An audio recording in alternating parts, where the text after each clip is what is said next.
रहीम। हज़रत जनाब सैयदना इब्राहीम बिन अदहम रज़ियल्लाहु ताला अन्हु के पास एक शख्स हाजिर हुआ। अर्ज़ करता है कि हुज़ूर, मैं गुनाह कसरत से करता हूँ, मुझे कोई ऐसी बात इरशाद फरमाएं कि मैं गुनाह करने से बाज आ जाऊँ। जनाब सैयदना इब्राहीम बिन अदहम रज़ियल्लाहु ताला अन्हु, आपने उस शख्स से फरमाया, 5 बातें हैं, अगर इन्हें हमेशा याद रखो तो गुनाह नहीं कर सकोगे।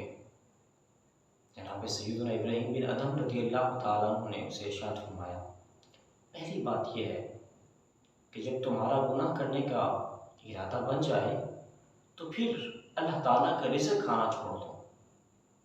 वो शख्स अर्ज़ करता है कि हुज़ूर, मैं अल्लाह का रिज़्क़ खाए बगैर कैसे ज़िंदा रह सकता हूँ? तो आपने इरशाद फरमाया कि कितनी अजीब बात है, जिस मालिक का रिज़्क़ खाते हो उसकी नाफरमानी भी करते हो। दूसरी बात आपने इरशाद फरमाई कि जब तुम्हारा गुनाह करने का इरादा बन जाए तो फिर अल्लाह की ज़मीन और उसकी हुदूद से निकल जाओ, फिर गुनाह करो जाके। उसने कहा, हुज़ूर, ये तो मुमकिन ही नहीं है कि मैं अल्लाह की हुदूद से बाहर निकल सकूँ। तो आपने इरशाद फरमाया, अजीब बात है, उसका रिज़्क़ भी खाते हो और उसकी हुदूद में रह के उसकी नाफरमानी भी करते हो। तीसरी बात आपने इरशाद फरमाई कि अगर तुम्हारा गुनाह करने का इरादा बन जाए तो फिर उस जगह पे जाके गुनाह करो कि जहाँ मालिक लम यज़ल तुम्हें देख ना रहा हो। और शख्स अर्ज़ करता है कि हुज़ूर, ऐसा तो मुमकिन ही नहीं है, वो मालिक तो हर जगह पे देख रहा है।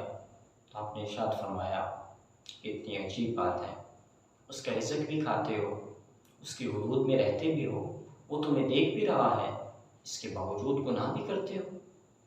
चौथी बात आपने इरशाद फरमाया कि अगर तुम्हारा गुनाह करने का इरादा बन जाए तो फिर ये सोच लेना कि जब जनाब सैयदना इज़राइल अलैहिस्सलाम तुम्हारी रूह कब्ज़ करने के लिए आए तो उनसे कह देना कि जनाब, मुझे कुछ मोहलत दे दीजिए, मैं बारगाह लम यज़ल में तौबा करना चाहता हूँ।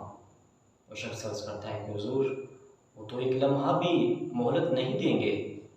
आपने इरशाद फरमाया, जब इस बात का यकीन है कि मोहलत नहीं मिलेगी तो गुनाह किस उम्मीद पे करते हो। 5वीं बात आपने इरशाद फरमाया, जब तेरा गुनाह करने का इरादा बन जाए तो फिर ये भी सोच लेना कि अगर कल क़यामत के दिन बारगाह लम यज़ल से ये हुक्म हो जाए कि इस शख्स को जहन्नुम की तरफ ले जाओ, तो तुम फरिश्तों को कह देना कि मैं तो जहन्नुम में नहीं जाऊँगा, मैं तो जन्नत में जाना चाहता हूँ। वो शख्स अर्ज़ करता है कि हुज़ूर, ये तो मुमकिन ही नहीं है, मैं तो फरिश्तों से नहीं कह सकूँगा, वो तो बारगाह लम यज़ल का हुक्म मानने के पाबंद है। तो आपने इरशाद फरमाया, फिर कितनी अजीब बात है, उस मालिक का रिज़्क़ भी खाओ, उसकी हुदूद में भी रहो, उसकी नज़र में भी रहो, और फरिश्ते को तुम ये भी ना कह सको कि मुझे मोहलत दे दे, और फरिश्तों से तुम ये भी ना कह सको कि मुझे जन्नत में ले जाओ, फिर भी गुनाह करते हो, और फिर भी इस उम्मीद पे गुनाह करते हो कि मुझे ये सारी चीज़ें मिल जाएंगी। आपने इरशाद फरमाया, मैं जब भी तुम्हारा गुनाह करने का इरादा बन जाए तो फिर इन तमाम बातों को याद रखना, और जब इन 3 चीज़ों को और इन 5 चीज़ों को याद रखोगे तो फिर उम्मीद है तुम गुनाह नहीं कर सकोगे। आज फितनों के इस दौर में हम सबको भी इन 5 बातों पे अमल पैरा होना चाहिए कि वो मालिक हमें रिज़्क़ देता है, वो मालिक अपने हुदूद में हमें देख रहा है, उस मालिक ने फरिश्ते को मोहलत देने का पाबंद नहीं किया, और फरिश्तों को हम ये नहीं कह सकेंगे कि हमें जन्नत में ले जाएं, इसके बावजूद हम गुनाह करते हैं। अल्लाह ताला हम सबको गुनाहों से महफूज रहने की तौफ़ीक़ अता फ़रमाए।